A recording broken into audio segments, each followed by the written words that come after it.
Hi, sweeties. How are you doing? Welcome to Naya. Simnaya, thank you so much for the support. Hope you all are doing great. So I came across a video where a black man was talking about how, you know, Korean and black people have the strongest relationship. Sincerely speaking, I don't know how strong it is because I do not believe anybody when it comes to relationship with black people. A lot of people have benefited from black people's goodness, kindness, and all that.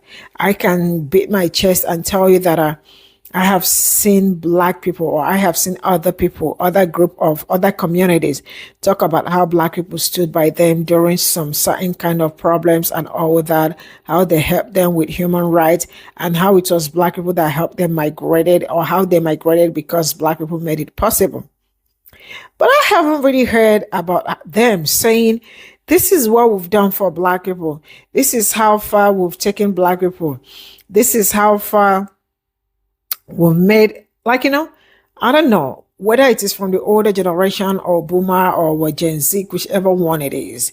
Rather, I have seen them countless times without number, doing some nasty things about black people, going ahead to tell you that we can do blue face, green face, black face, and all that, trying to mock black people in so many ways. So saying Korean black people have the strongest relationship is something that I am not going to say that I understand. But yeah, let's get into this video. For the last couple of months, the black community has been holding Koreans by the throat because there has been a large handful of Korean celebrities, music industries, and companies taking advantage of black people, black culture, and black music. And several Korean celebrities being exposed for saying the N-word, promoting black stereotypes, and stealing our style and dances. Our music, our flow, our dances, they are using it to profit themselves. This caused a major setback between black people and Koreans because I argue Koreans and black people have one of the best relationships all across Asia and as for Asian Americans. So the hate and the response is completely understandable from the black community. However, I don't want people to forget racism is still a common thing when it comes to Korean society. And there is still a superiority complex when it comes to Koreans looking at Southeast Asians as inferior. But that is mainly coming from the older generation of Korean people, more on the line of boomers and Gen X. When it comes to the younger generation like millennials and Gen Alpha, for example, especially Gen Z, they are the most progressive, understanding, and open-minded like Hongdae guys out of anyone else. So to give credit where it's due, Korean people are absolutely amazing, with South Korea being the most influenced by black culture out of any other Asian country. I want to make this painfully clear. I have met many Koreans online and in person that are very grateful for black people and that is very encouraged of black people. Many of them want to even befriend, get to know, marry, or even date black people, especially seeing more black people get the spotlight in roles like acting, modeling, and being an artist. We in the black community have seen the cons when it comes to Korean people and their society. What I do not think is fair is to dismiss them entirely. I have seen thousands upon thousands of black people learning Korean, and they have the greatest experiences and the greatest time not only learning the language, but spending so much time with Korean people. And I find it very disappointing and disheartening that some people in the black community are not only dismissing them entirely, but truly believing that we have no Korean allies. Which, for the record, I have 3 Korean mutuals who are not very supportive of black and Asian solidarity, but they are friends of black people. I have befriended many Koreans throughout my time, and I still do, and they always prove to me to be one of the greatest friendships I've ever had. However, the top 3 strongest relationship that black people have with Asian ethnicities is Korean, Thai, and Cambodian by a long shot. Let's also understand that the fetishization amongst Korean society also need to be addressed, because there are Korean people who use black people solely because of what we have down here or the sexual stereotypes that they receive from America. And yet at the same time, I've seen so much genuine love, respect, and wonder from Korean people as well towards the black community. Also, as a bonus, do you know the largest Asian ethnicity that is marrying and having kids with the black community? Yeah, you guessed it. Koreans. Like I said before, there are multiple things that need to be addressed, but I want to put this in case in point. We have the strongest relationship with them, so we should not be messing it up. To the Koreans, same goes to you. Let's do everything you can to continue, educate yourself, and to keep building this relationship. Racism towards foreign Asians is so normalized.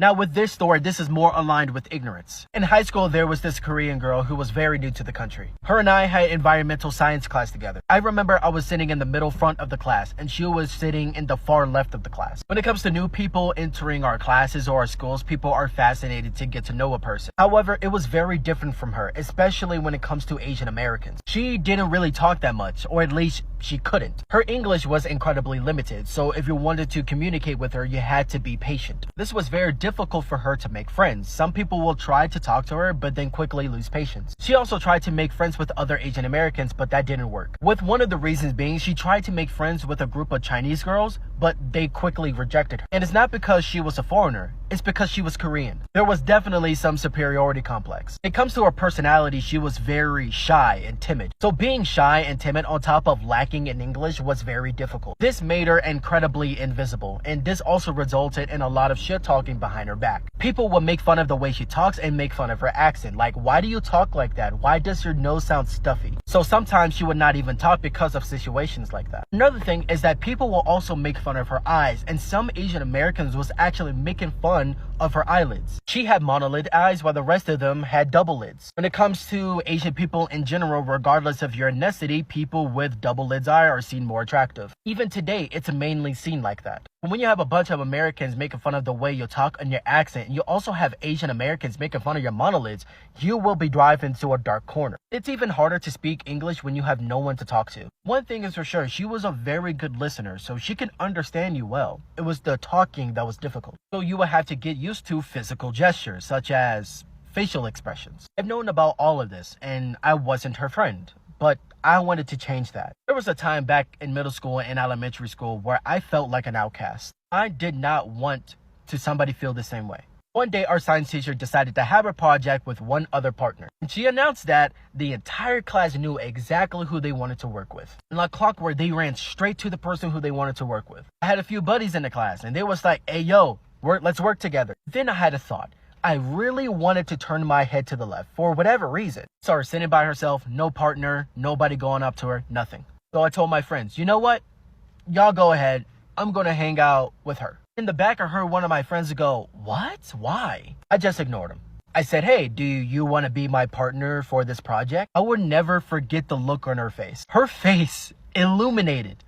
Like, oh my God. Eyes widened and she smiled with a surprised look and she nodded yes. I was like, okay, cool. So I grabbed the chair, sat down, and I was already explaining of my idea for the science project. As expected, she wasn't really talking. But I could tell through her facial expressions that she was very engaged. I think, you know what?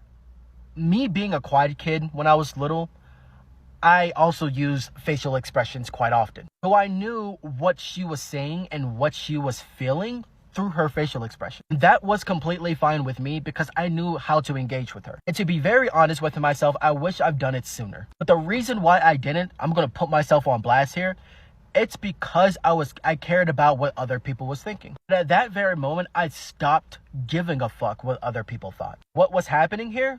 I enjoyed every second of it. After the next few days on working on the project, I decided just like, you know what? I really want to be your friend. So I was like, hey, you want to be my friend and hang out? And she agreed, which I was super happy about. Every time we had class, when there's a group project, or when we see each other in the hallway or have the same lunch, we will talk to each other and we will hang out. We'll also bring her around my friends, which I was very specific on. And thankfully, they were very nice to her. She was very sweet. She was kind. She was smart. She was brave. Overall, she was just a very great person, and I wish I got to know her more. Currently, I am learning Korean, and I am pretty intermediate, which I'm very happy about because I put so much time and energy into it. But I think on a deeper level, she was probably that reason why I wanted to learn Korean in the first place. At first, there were many other reasons why I wanted to learn Korean. I have a lot of Korean friends. I really like the culture, the aesthetic, the people, the tradition, even the language itself. I really liked it. But if I had to ask myself on a deeper level why I wanted to learn Korean,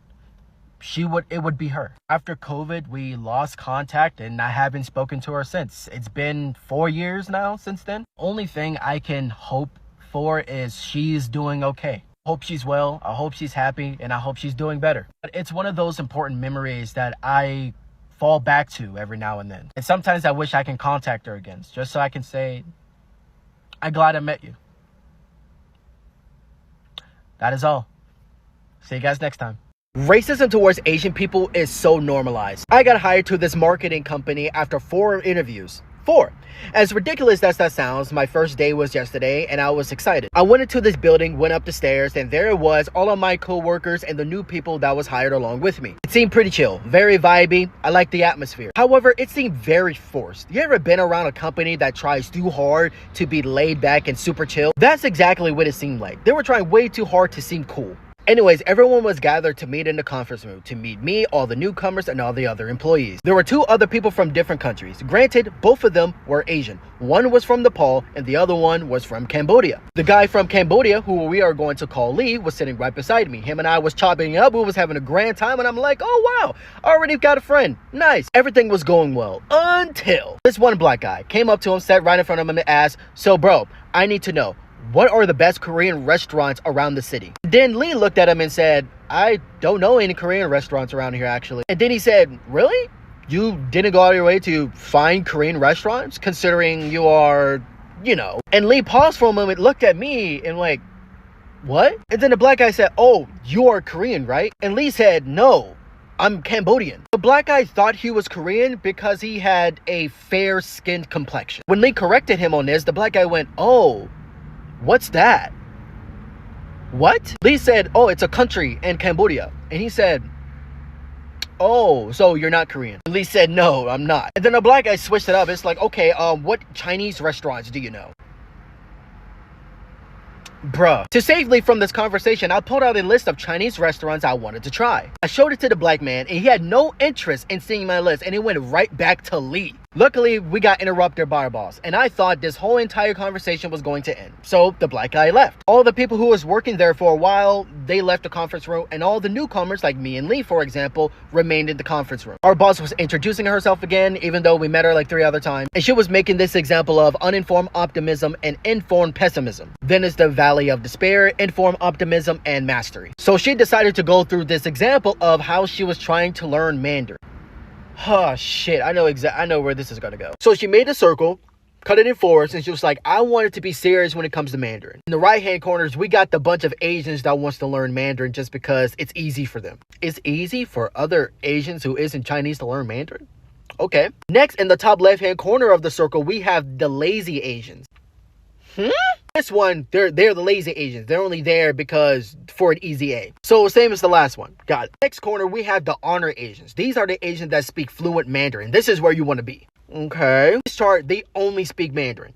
So if you want to speak Mandarin, you got to go where they are. Okay, I guess I can see that. And the last one, these are the ones who are just there for just a grade. Then she looked at Lee and said, Lee, where are you from? I'm from Cambodia. She said, which one do you align with? The lazy Asian, the honor Asian, or the other Asian? He was confused. It's like, I don't know what you mean. He said, do you speak Chinese? No, I don't. It's like, okay, so which one would you be? And he was like, I guess the Asians who wants to learn Chinese. He was like, oh, okay, so it's easy for you to learn Chinese. He was like, no, Chinese is actually very difficult. The other white people, except the boss, because she definitely ain't white, but they were laughing their asses off at this. I'm over here like, this is low-key kind of fucking racist.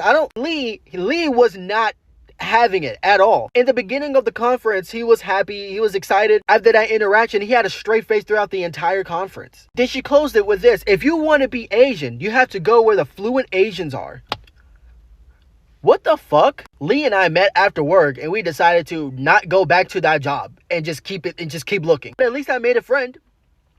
He's moving to Austin, Texas, and to be honest, I might join him. This is all I got from this video, and sounds kind of interesting though. But yeah, I think you should be telling people not to mess any relationship they have with black people up, because I rarely see black people mess up some certain things, especially when it comes to relationship. But I have seen tons and tons and tons of them mess up what they have with black people.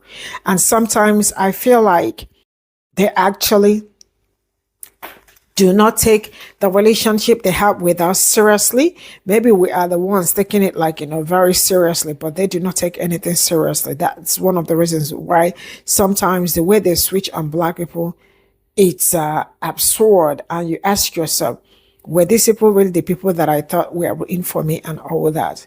I rarely see black people mess up relationships. I rarely see black people mess up connections. I rarely see black people give you platform and want to take it back.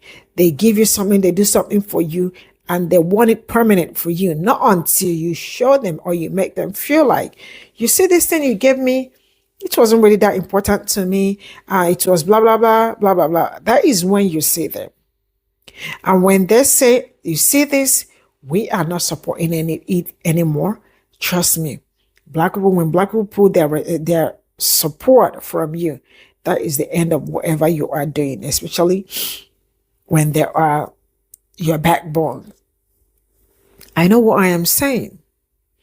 I know what I am saying. Black people have built relationships, built platforms, built literally everything for people. And in the end, they mess it up. So I don't think the story should be black people should let's not mess what we have up, or let's not. It is not us. It is not black people. So tell them, I don't even understand our relationship with Koreans or whoever. Like, I really do not know a lot about the body. I know black people have helped a lot of people. I mean, especially Asian, like all of them, not even especially, all of them. All of them. Black people played major role for every one of them, right? But I don't hear a lot of what they have done for black people.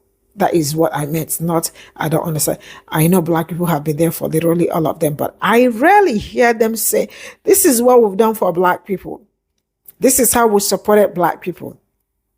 This is how we stood by black people. Rather, they will look for a way to understand with you and then turn around to tell you it was a mistake or it never happened or try to lie about it.